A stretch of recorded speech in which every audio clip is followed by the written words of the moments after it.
রাজশাহী বিশ্ববিদ্যালয়ে ভর্তি পরীক্ষা ২০২৫-২৬ শিক্ষাবর্ষের সকল ইউনিটের রেজাল্ট প্রকাশিত করা হয়েছে।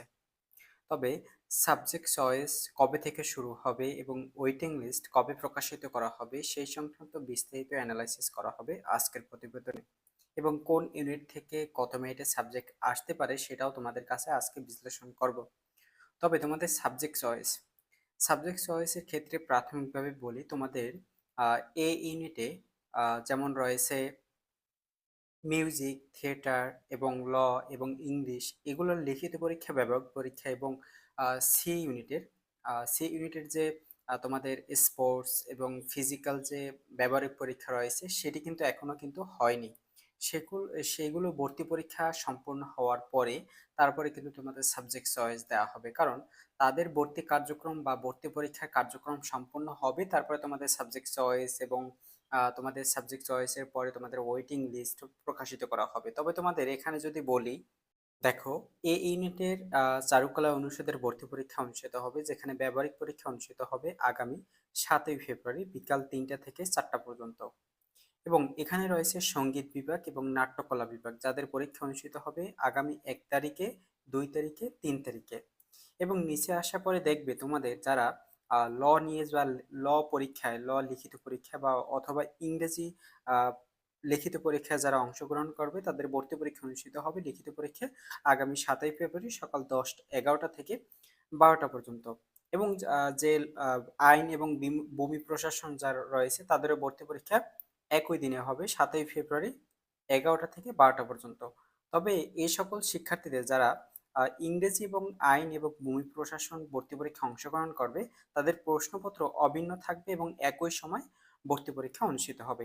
এখন আসি তোমাদের এখানে বিশ্লেষণ হচ্ছে যে তোমাদের এখানে দেখো এ ইউনিটে যারা নাট্যকলা সঙ্গীত বিভাগ তারাও সাবজেক্ট চয়েস দেবে। এখন তোমাদের সকল ইউনিটের ভর্তি পরীক্ষা সম্পন্ন হওয়ার পরে কিন্তু সাবজেক্ট চয়েস দেওয়া হবে, কারণ তোমাদের যদি এখন সাবজেক্ট চয়েস দেওয়া হয় তাহলে কিন্তু এই সকল শিক্ষার্থীরা যারা সঙ্গীত বিভাগ, নাট্যকলা বিভাগ এবং ইংরেজি লিখিত পরীক্ষায়, আইন লিখিত পরীক্ষায় যারা অংশগ্রহণ করবে তারা কিন্তু আর সাবজেক্ট চয়েস দিতে পারবে না, কারণ তারা সব তাদের ভর্তি পরীক্ষা কার্যক্রম সম্পন্ন হওয়ার পরে কিন্তু তারা সাবজেক্ট চয়েস দিতে পারবে। সেক্ষেত্রে এই ভর্তি পরীক্ষা কার্যক্রম সম্পন্ন হওয়ার পরে কিন্তু তোমাদের সাবজেক্ট চয়েসের সময়সূচি দেওয়া হবে। এখন বলি তোমাদের সাবজেক্ট চয়েস কবে দিতে পারে। দেখুন, সাবজেক্ট চয়েস তোমাদের দিবে, দেখো এখানে 7 তারিখে ভর্তি পরীক্ষা শেষ হবে তোমাদের লিখিত পরীক্ষা।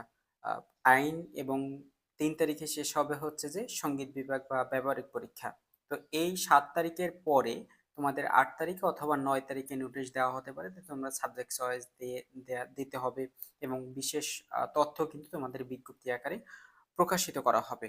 এবং তোমাদের যদি আরো বলি, দেখো এখানে যারা শারীরিক পরীক্ষা এবং ক্রিয়া বিজ্ঞানে ব্যবহারিক পরীক্ষায় অংশগ্রহণ করবে তাদের কিন্তু ভর্তি পরীক্ষা অনুষ্ঠিত হবে 2 তারিখে এবং 3 তারিখে। এই ভর্তি কার্যক্রম সম্পন্ন হওয়ার পরে, ভর্তি পরীক্ষা কার্যক্রম সম্পন্ন হওয়ার পরে কিন্তু তোমাদের সাবজেক্ট চয়েসের সময়সীমা দেওয়া হবে। অবশ্যই তোমাদের সাবজেক্ট চয়েস দিতে হবে। সাবজেক্ট চয়েস দেওয়ার জন্য তোমাদের অবশ্যই এই সামনের 8 তারিখ পর্যন্ত, ফেব্রুয়ারি মাসের 8 তারিখ পর্যন্ত তোমাদের অবশ্যই ওয়েট করতে হবে। এবং ওয়েটিং লিস্ট হয় কি, তোমাদের সাবজেক্ট চয়েস দেওয়া হয়, সাবজেক্ট চয়েসের পরে তোমাদের প্রথম মেধাক্রম দেওয়া হয়। প্রথম মেধাক্রমে যারা সাবজেক্ট পেয়েছে তাদের একটা পিডিএফ দেওয়া হয়, যে তাদের রেজাল্টের জন্য একটা পিডিএফ দেওয়া হয়, এবং যারা ওয়েটিং লিস্টে রয়েছে তাদের জন্য একটা পিডিএফ দেওয়া হয়। অথবা তোমাদের এভাবে কিন্তু যতজন শিক্ষার্থী ওয়েটিং লিস্টে রয়েছে সেটা কিন্তু আলাদা আলাদা করে কিন্তু তোমাদের আলাদা আলাদা পিডিএফ করে দেওয়া হয়।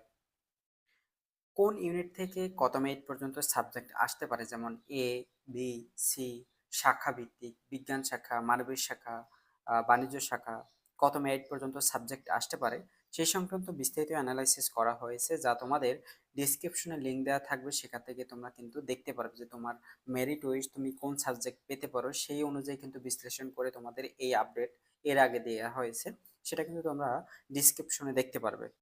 এবং সাবজেক্ট চয়েস কিভাবে দিলে তোমার সাবজেক্ট আসতে পারে বা সারিবদ্ধভাবে কিভাবে দিলে তোমার মেরিট ওয়াইজ কিভাবে সাবজেক্ট চয়েসটা দিতে পারো সেটাও কিন্তু তোমাদের অ্যানালাইসিস করেছি। তোমরা ওই ভিডিওতে সকল ডকুমেন্ট, সকল ইনফরমেশন তোমরা কিন্তু সেই ভিডিওতে অবশ্যই পেয়ে যাবে। অবশ্যই তোমরা সাবজেক্ট চয়েসের বিস্তারিত তথ্য তোমরা অবশ্যই পেয়েছো।